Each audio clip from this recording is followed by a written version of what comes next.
Hi hello ನಮಸ್ತೆ ಎಲ್ಲರಿಗೂ. ಯಾರೆಲ್ಲ ನನ್ನ ವಿಡಿಯೋ ಹೊಸದಾಗಿ ನೋಡ್ತಾ ಇದ್ದೀರಾ ಅವರೆಲ್ಲ ಲೈಕ್ ಆ್ಯಂಡ್ ಸಬ್ಸ್ಕ್ರೈಬ್ ಮಾಡ್ಕೊಳ್ಳಿ. ಹೊಸದಾಗಿ ವಿಡಿಯೋ ಮಾಡಿದ್ರೆ ನಿಮಗೆ ನೋಟಿಫಿಕೇಷನ್ ಸಿಗುತ್ತೆ ಅಂತ ಅಷ್ಟೇ. ಈಗ ನೋಡೋಣ ಬನ್ನಿ, ಇದು ಹೊಸ ರೀತಿಯಾದಂಥ ರೈಸ್ ಮಾಡೋದು ಹೇಗೆ ಅಂತ ನೋಡಿ. ಎಷ್ಟು ಚೆನ್ನಾಗಿ ಬಂದಿದೆ ಅಂತ ನೋಡ್ತಾ ಇದ್ದೀರಾ ಅಲ್ವಾ. ಮೊದಲನೇದಾಗಿ ಒಂದು ನಿಂಬೆಹಣ್ಣು ಗಾತ್ರಕ್ಕೆ ಅಷ್ಟು ಹುಣಸೆ ಹಣ್ಣು ನೆನೆಸಿಟ್ಕೋಬೇಕು. ಈಗ ನೋಡೋಣ ಬನ್ನಿ ಏನೇನು ಪದಾರ್ಥ ಬೇಕು ಅಂತ ನೋಡೋಣ. ಮೊದಲನೇದಾಗಿ ಅನ್ನನ ರೆಡಿ ಮಾಡಿ ಇಟ್ಕೊಂಡಿದ್ದೀನಿ. ಅದಾದಮೇಲೆ ಹೀಗೆ ನೆನೆಸಿಟ್ಟಿದ್ಮೇಲೆ ಹುಣಸೆ ಹಣ್ಣನ್ನ ಕಿವುಚ್ಕೊಂಡು ಇಟ್ಕೊಂಡಿದ್ದೀನಿ. ಒಂದು ಬೌಲಷ್ಟು ಈರುಳ್ಳಿ ಸಣ್ಣದಾಗಿ ಕಟ್ ಮಾಡಿ ಇಟ್ಕೊಂಡಿದ್ದೀನಿ. ರುಚಿಗೆ ತಕ್ಕಷ್ಟು ಉಪ್ಪು, ಹುಡಿ ಉಪ್ಪು, ಸಾಸಿವೆ ಒಗ್ಗರಣೆಗೆ, ಖಾರದ ಪುಡಿ, ಹಾಗೆ ಇದಿಷ್ಟನ್ನು ರೆಡಿ ಮಾಡಿ ಇಟ್ಕೊಳ್ಳಿ. ಹಾಗೆ ಕಡಲೆಬೇಳೆ, ಕಡಲೆ ಬೀಜ, ಉದ್ದಿನಬೇಳೆ ಇದಿಷ್ಟನ್ನು ಕ್ವಾಂಟಿಟಿ ತಕ್ಕನಾಗೆ ಇಟ್ಕೊಳ್ಳಿ. ಅರ್ಧ ಬೌಲು ಕಡಲೆ ಬೀಜ, ಕಾಲು ಭಾಗದಷ್ಟು ಕಡಲೆಬೇಳೆ, ಉದ್ದಿನಬೇಳೆ 1 ಟೀ ಸ್ಪೂನ್ ಅಷ್ಟು.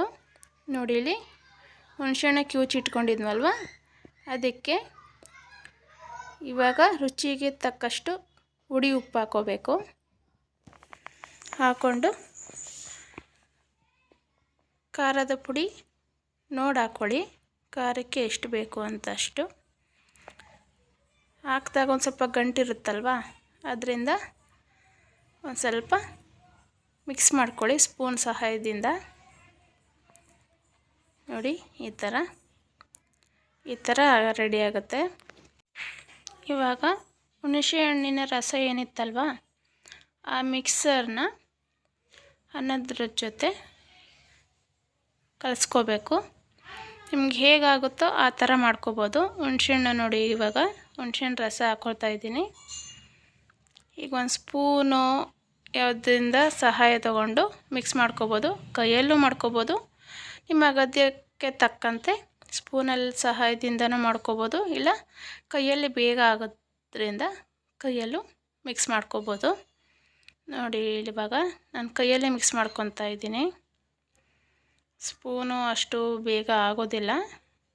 ಬಿಸಿ ಇದ್ದರೆ ಏನು ಪರವಾಗಿಲ್ಲ, ನಿಮಗೆ ಯಾವ ಥರ ಆಗುತ್ತೋ ಆ ಥರ ಸ್ಪೂನಲ್ಲೇ ಮಿಕ್ಸ್ ಮಾಡ್ಕೊಳ್ಳಿ. ನಾನು ಕೈಯಲ್ಲೇ ಮಿಕ್ಸ್ ಮಾಡ್ಕೊತಾ ಇದ್ದೀನಿ. ನೋಡಿ ಈ ಥರ ಎಷ್ಟು ಬೇಕೋ ಅಷ್ಟು ಹುಣಸೆ ರಸ ಹಾಕ್ಕೊಳ್ಳಿ. ಈಗ ನೋಡಿ ಬಾಣಲಿ ಮಡಗಿದ್ದೆ, ಮೆಣಸಿನ ಹಣ್ಣು ಮತ್ತು ಕಡಲೆ ಬೀಜನ ಹಾಕ್ಕೊಂಡು ಫ್ರೈ ಮಾಡ್ಕೋಬೇಕು. ಗರಿಯಾಗಿ ಮೀಡಿಯಮ್ ಫ್ಲೇಮಲ್ಲೇ ಇಟ್ಕೊಂಡು ಫ್ರೈ ಮಾಡ್ಕೊಳ್ಳಿ.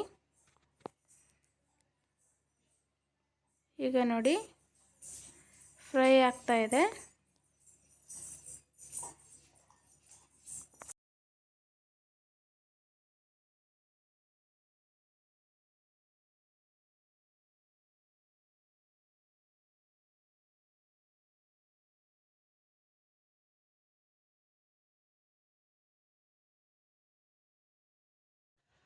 ನೋಡಿ ಇವಾಗ ಫ್ರೈ ಆಗಿದೆ.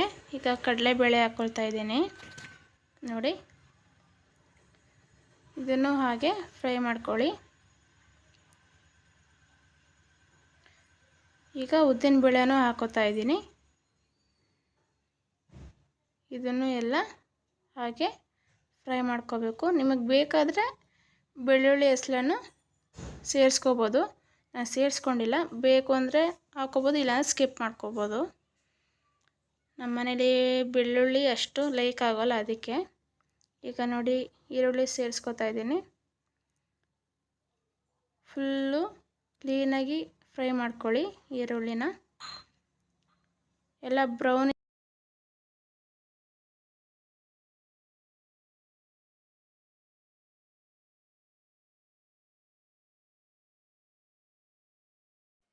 ನೋಡಿ, ಈರುಳ್ಳಿನ ಕ್ಲೀನಾಗಿ ಚೆನ್ನಾಗಿ ಫ್ರೈ ಮಾಡ್ಕೋಬೇಕು. ಈರುಳ್ಳಿ ಚೆನ್ನಾಗಿ ಫ್ರೈ ಆದ್ರೇ ಟೇಸ್ಟು ಚೆನ್ನಾಗಿ ಬರೋದು. ಇದೊಂಥರ ವೆರೈಟಿಯಾಗಿರೋ ರೈಸ್ ಸ್ನೇಹಿತರೆ. ಈ ಥರ ಮಾಡಿಕೊಂಡ್ರೆ ಯಾರು ಬೇಡ ಅಂತಲೇ ಅನ್ನಲ್ಲ. ವಾರಕ್ಕೆ 2-3 ಸತಿ ಮಾಡಿದ್ರೂ ಬೇಡ ಅನ್ನಲ್ಲ. ಆ ಥರ ಟೇಸ್ಟು ಚೆನ್ನಾಗಿರುತ್ತೆ. ನೋಡಿ ಮಾಡಿ ನೋಡಿ ನಿಮಗೆ ಗೊತ್ತಾಗುತ್ತೆ. ನೋಡಿ ಇವಾಗ ಫ್ರೈ ಆಗಿದೆ. ಈ ಥರ ಫುಲ್ಲು ಫ್ರೈ ಮಾಡ್ಕೋಬೇಕು. ಇವಾಗ ಅನ್ನ ಸೇರಿಸ್ಕೊಳ್ಳೋಣ. ನೋಡಿ ಇವಾಗ ಸೇರಿಸ್ಕೊಂಡಿದ್ದೀನಿ ನೋಡಿ. ಇವಾಗ ಮಿಕ್ಸ್ ಮಾಡ್ಕೊಳ್ಳಿ ಫುಲ್ಲು ಎಲ್ಲನೂ.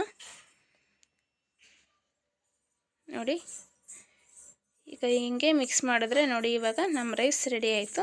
ಇವಾಗ ಸರ್ವ್ ಮಾಡ್ಕೋಬೋದು.